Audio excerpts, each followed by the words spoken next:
पहलगाम आतंकी हमला, बैसारन घाटी में 26 पर्यटकों की हत्या, कश्मीर में फिर बहा खून। नमस्कार, आप देख रहे हैं सदन तक, जहां हम लेकर आते हैं ताजा, बेहतरीन और सबसे महत्वपूर्ण खबरें।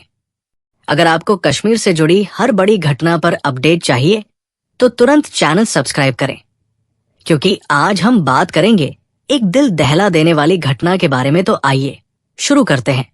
22 अप्रैल 2025 सोमवार का दिन, समय सुबह के करीब 11 बजे, जम्मू कश्मीर के अनंतनाग जिले में स्थित लोकप्रिय पर्यटन स्थल पहलगाम की बैसारन घाटी उस समय पर्यटकों से भरी हुई थी। घाटी में मौसम सुहावना था और देश के अलग अलग हिस्सों से आए लोग वहां की सुंदरता का आनंद ले रहे थे। लेकिन तभी वो खूबसूरत वादी खून से लाल हो गई। घने जंगलों से आए 3 से 4 आतंकवादियों ने अचानक अंधाधुंध गोलियां चलानी शुरू कर दी। वे पूरी तैयारी के साथ आए थे। उनके पास अत्याधुनिक हथियार थे। उन्होंने टूरिस्ट ग्रुप को चारों ओर से घेर लिया और गोलियों की बौछार कर दी। इस हमले में 26 निर्दोष पर्यटकों की जान चली गई, जिनमें 7 महिलाएं और 4 बच्चे भी शामिल हैं। 17 अन्य लोग गंभीर रूप से घायल हुए हैं, जिन्हें सेना के हेलीकॉप्टरों की मदद से श्रीनगर के अस्पतालों में भर्ती कराया गया है। कई लोगों की हालत अभी भी नाजुक बनी हुई है। हमले के पीछे कौन? हमले की जिम्मेदारी एक आतंकी संगठन कश्मीर रेसिस्टेंस अनेली है।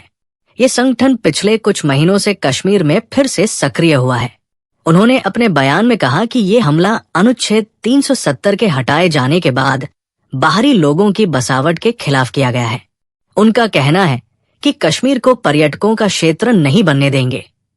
सरकार और सुरक्षा एजेंसियों की प्रतिक्रिया। हमले के तुरंत बाद प्रधानमंत्री नरेंद्र मोदी ने इस घटना की कड़ी निंदा की।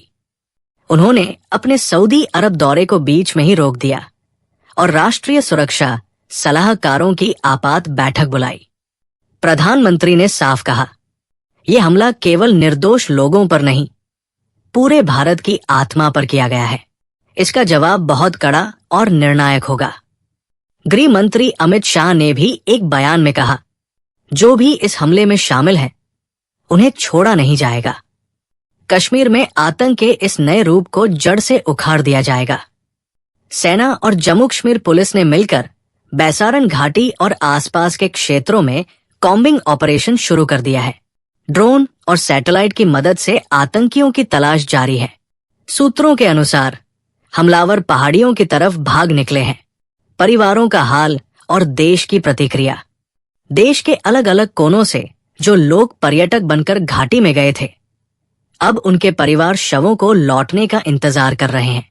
दिल्ली, पंजाब, मुंबई, गुजरात और बेंगलुरु से बड़ी संख्या में लोग इस यात्रा में शामिल थे। टीवी पर चीखते बिलखते परिजन दिखाई दे रहे हैं।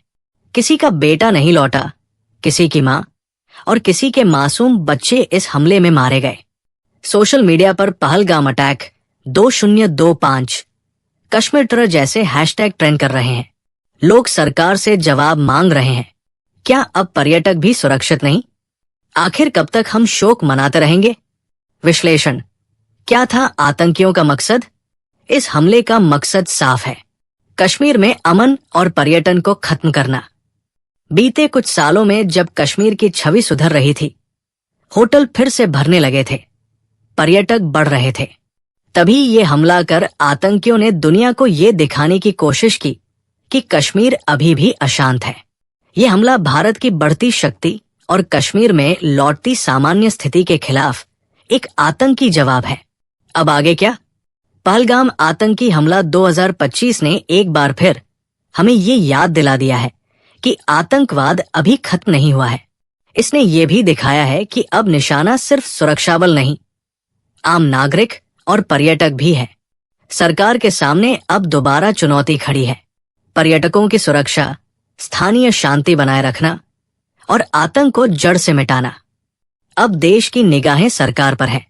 क्या इस बार कोई ठोस जवाब आएगा, या फिर ये हमला भी बाकी घटनाओं की तरह भुला दिया जाएगा? क्या आपको लगता है कि कश्मीर में सच्ची शांति तब तक संभव है जब तक आतंकवाद पूरी तरह खत्म नहीं होता? अपनी राय हमें कमेंट में जरूर बताएं और इस वीडियो को लाइक, शेयर और सब्सक्राइब करके हमारे चैनल से जुड़े रहें।